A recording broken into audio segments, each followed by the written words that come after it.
The Hurst building, always one of my favorites in Ogden, so I believe the Brownies still own it. The wood arch, haven't tore that down yet.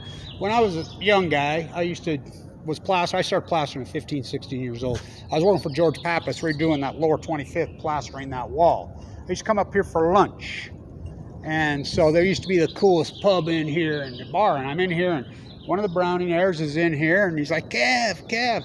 By the way, there used to be the coolest ass bar you sit right here. I did all the stucco work on the interior. I restored all the last plaster on the interior, and I stuccoed all the exterior. You know, I got hundreds of thousands of them in this town. So anyway, I come in here one day, and I'm having lunch, having a beer, and he's like, used to be the best sandwich shop in there, and he says, come here, Kev, I want to show you something. And I walked there, and he pulled over the big wood doors that are back in there, and he had a bunch of DeLoreans and Brecklins. He had every color of Brecklin you could ever dream of. I was, wow, cool. Investment? And he says, oh yeah, you know, Matt Browning. I did a lot of work for Matt Browning over the years, one of the greatest car collections in the history of the world. Of course, his daughter auctioned it off in La Jolla. I went to the auction, by the way, in Coronado. So I always loved this building. It's one of my favorites. Wake me up before you go. Ogden, absolutely being defaced, destroyed.